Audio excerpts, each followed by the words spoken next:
What's up guys, Khan here, back again with another POV video. What's up?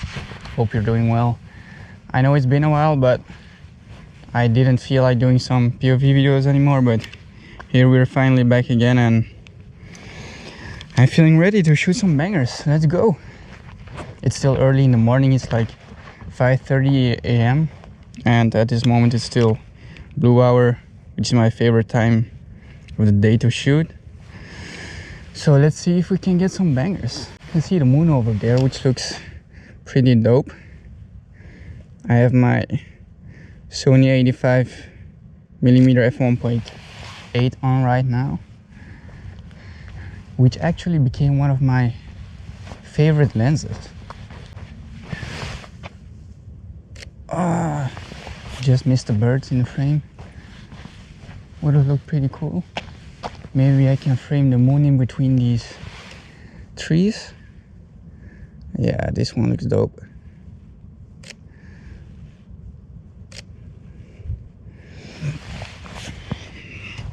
I haven't talked about this on my channel before, but I recently switched to Sony. I come from the Canon EOS R6, but I didn't make a video about it because it's just gear, you know, and I didn't want to make such a big deal out of it. I mean, every camera brand is pretty good at this point, but I switched to Sony because I'm doing way more video work compared to photo work lately, and the Canon EOS R6 was pretty good, to be honest, but the Sony A7S3 is just better at quite some things compared to Canon, and Canon still protects their cinema lineup, in my opinion, with their mirrorless body. So yeah, and I actually also went the prime route again. So before this I had two zoom lenses, the RF15 to 35 f2.8 and a Canon RF28 to 70 f2. But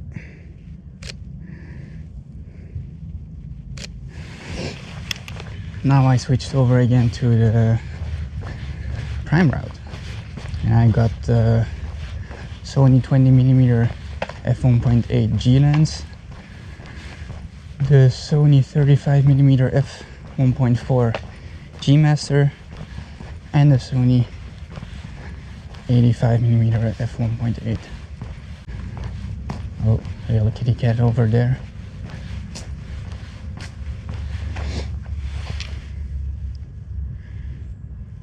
Maybe I can catch it. Oh, it's going too fast.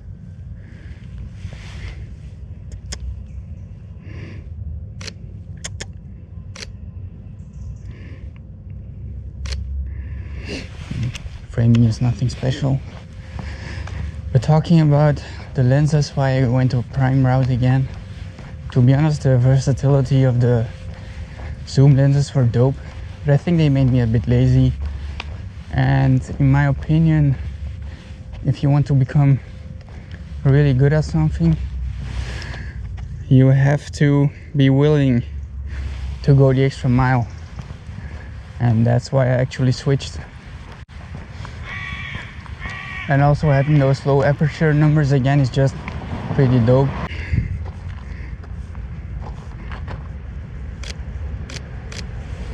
And a huge lifesaver that I have, that I actually purchased, is this.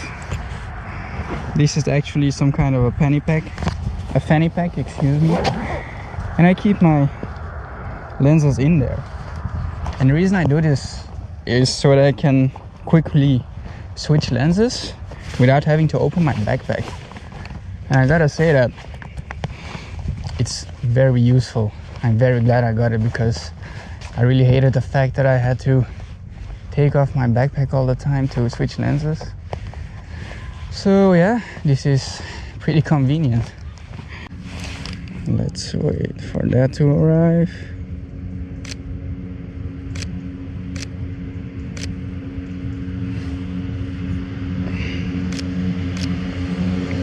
They look pretty though.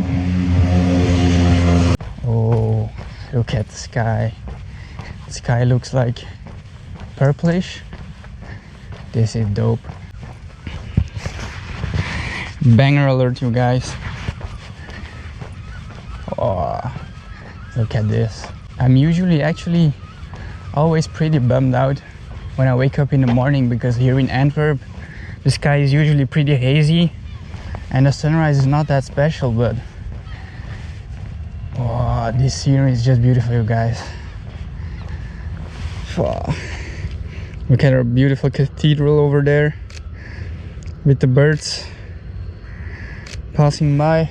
These shots will be epic, with the bokeh of those lights, with the reflection in the water of the lights. I'll probably remove that ugly ass crane over there. This is beautiful.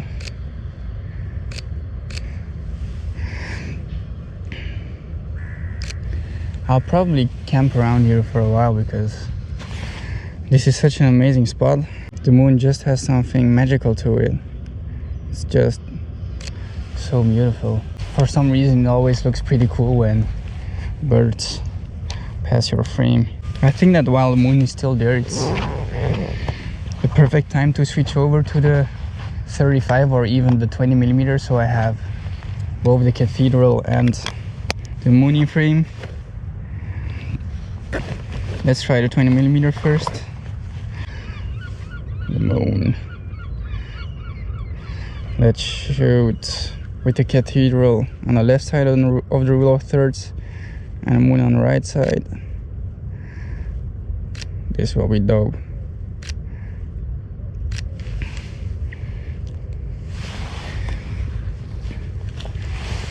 Let's try to shoot horizontal too, because of social media we don't shoot lots of horizontal anymore nowadays. Let's try to get it a bit higher because the bushes are like blocking the frame. Let's try to get a Ferris wheel and the cathedral both on the rule of thirds. There we go. Do you see those clouds over there? It's something so small, but the moment I started photography and videography, I started to appreciate the little things in life like this, like how the sky looks and sunsets, blue hour. It's just the little things in life, you know. Oh, lots of birds are passing through. Wonder where they're heading to.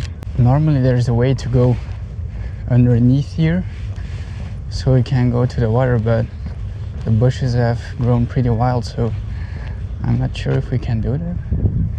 I think we still can. Shall we do this or not? Yeah, whatever. For the video, let's hope some wild random animal won't attack me.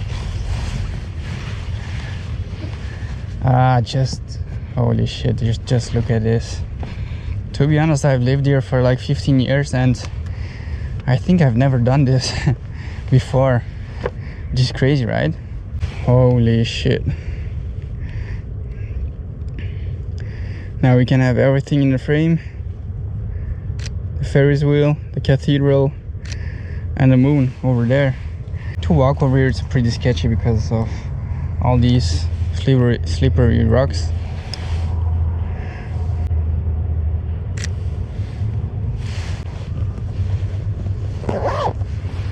Oh, look at all these birds passing by.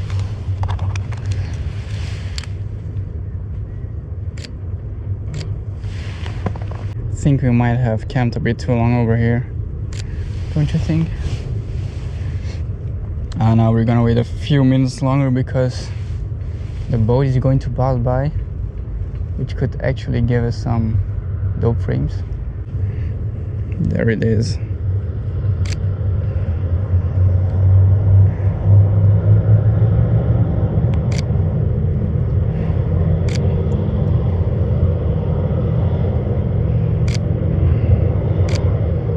I'm not sure if you'll be able to see this in the edits or in the GoPro footage, but this is what I mean. It looks like the sunrise is going to be pretty epic. Actually, it looked like it because the sky was turning a bit orange, purplish, but if you eventually look at it, it's pretty boring. I'm not sure why this is the case, but there's just not too much color in the sky.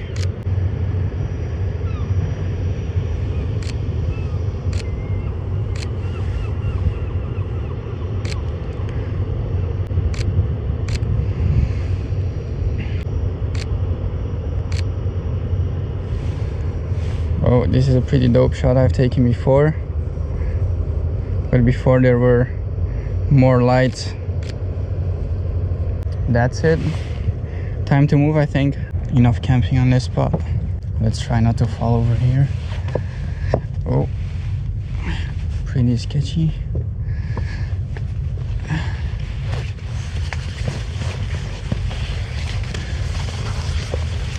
Oh, there we go. Back to civilization. If you live at one place or one specific spot for so long, it's pretty hard for you to see the special things about it. Let's see what time it is, because at 9 a.m. I have to go to work to my full-time job. For some of you guys that don't know it yet, I still work full-time at a car company as a content creator, which is pretty dope. So I basically manage their social media and I make photos and videos of their cars. It's a pretty challenging job, but challenges are dope, right? Let's put it in manual focus. You know what I think? I think that sunsets are actually better than sunrises. The amount of times that I went out for a sunset and that the sky looked pretty epic was like way more compared to when sun rises were actually epic. So if you're looking to capture a really dope all orange sky, you might be better off doing that during sunset instead of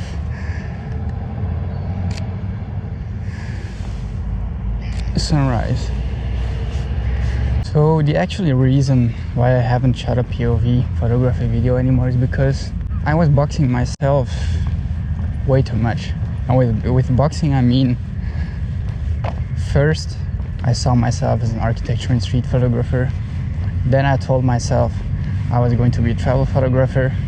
Then I told myself I was going to be mainly a videographer. But to be honest, all of this really doesn't matter. Just shoot whatever you feel like shooting and just have fun. Because lately I've been in not such a good mindset and I felt like I just wanted it so much, you know, success on YouTube and just having an audience, talking to you guys and wanting this to be my full-time job. These expectations actually ruined the fun for me. So I'm pretty glad that I realized that I shouldn't really have expectations and just have fun.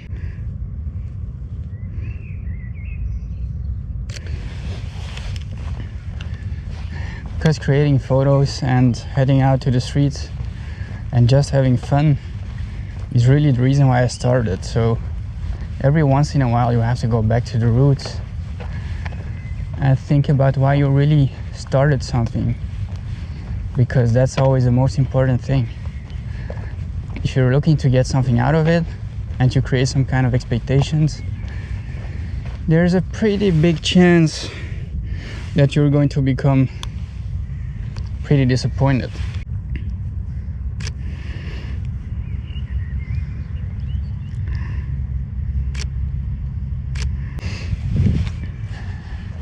Don't get me wrong, it's still pretty important to work hard and it's okay to have ambitions and goals, but they really shouldn't ruin the fun you're having.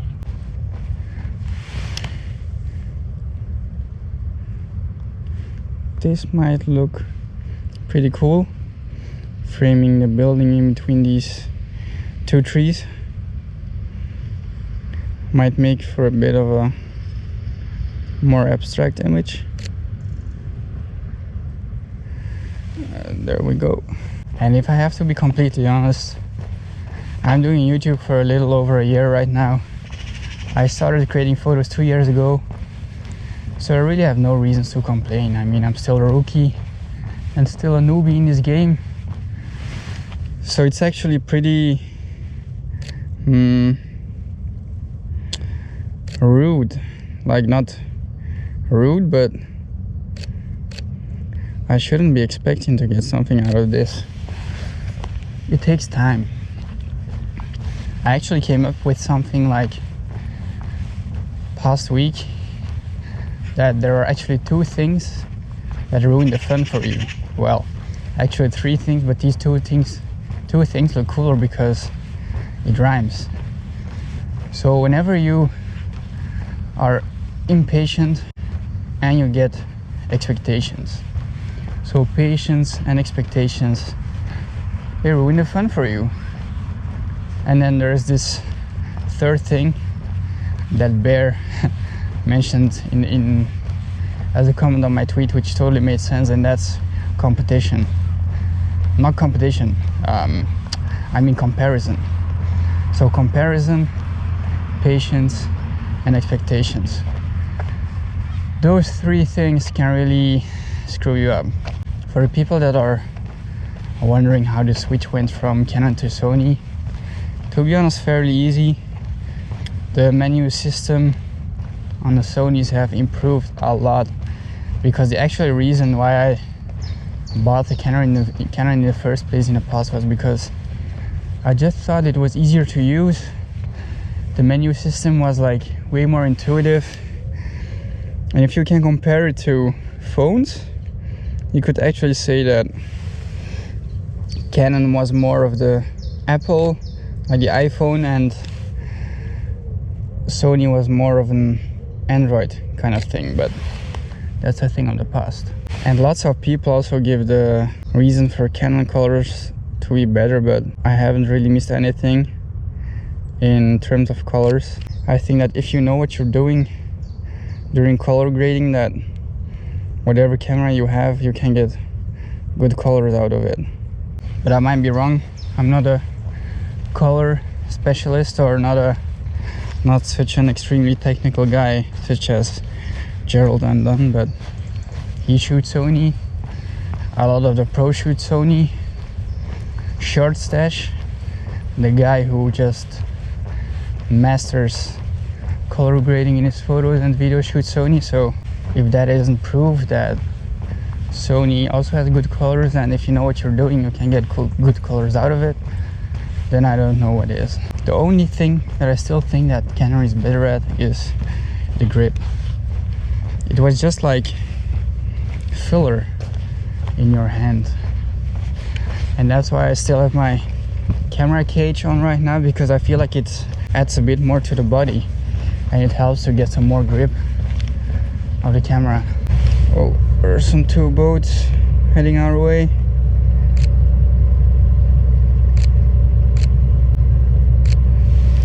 There's so little color in the sky. This is what I meant.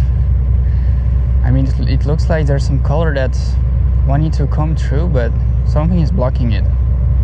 Maybe it's like the haze and the pollution we have in the city over here that's blocking the colors and the light to go through. Might be the case. Because if I look at my frame right now, the colors look so boring. Because to be honest, since I decided to focus more on video, I haven't shot lots of photos anymore. Like barely. And it's a shame, to be honest, because I really like doing both. This might be a dope shot. Yeah, I think it will. Dope ship over there. Might use these trees as a foreground element. Let's get on this bench. Yeah, This is what we're looking for.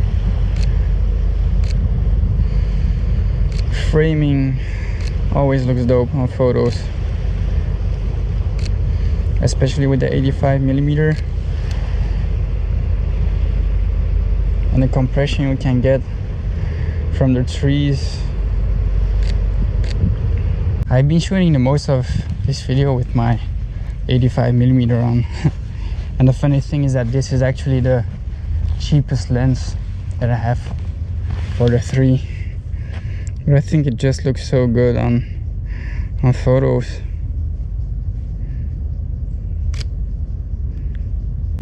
That cloud over there keeps on teasing me.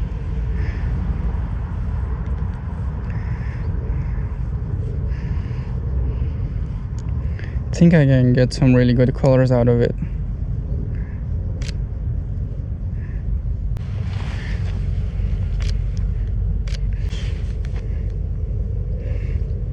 Let's try to shoot some people. I mean, the sky and the light look pretty boring right now. It's still beautiful, but with this kind of sky, I usually don't get the color out of my photos that I want. Bruh. Can you see the sun over there? Okay, we have to go back there. We have to go back. I might have been wrong. The sun's turned like all orange. Oh, this is insane. But usually when this happens, it's pretty hard to get it on camera and to show it out the same way like you see it in real life, because in camera you have to either blow the sky completely out or just underexpose the photo so hard that you barely see anything. Let's try to capture the photography colleagues over there. Looks pretty cool with them underexposed, where we can just see the contrast and dark frames of the two. See, this is what I mean. From far it looks pretty epic, but when you get closer it just gets pretty hard to capture, because you have to underexpose everything so hard. I'm at shutter speed 1/8000 right now, f3.2.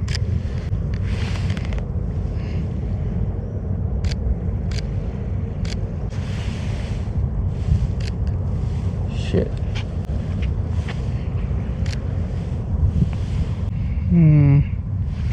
This might maybe make for an interesting frame.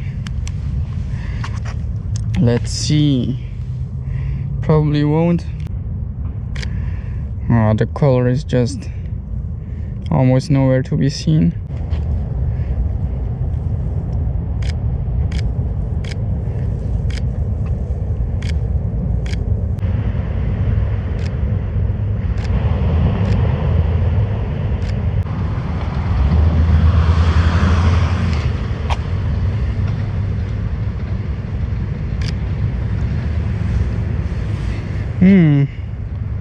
These might look good. Some more abstract photos. How did I know that they affect your photos so much?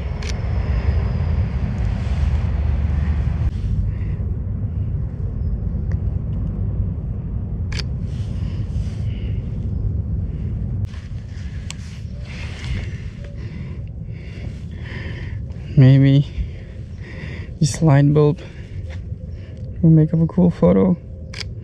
A bit more abstract, but as photographers and videographers, we're artists, you know, so okay, this is dope. I like it. Alright, that's it guys. Thanks for watching. Hope you enjoyed the POV photography video. It's been a while. If you did enjoy, don't forget to like and subscribe. That's all. Stay creative. Peace.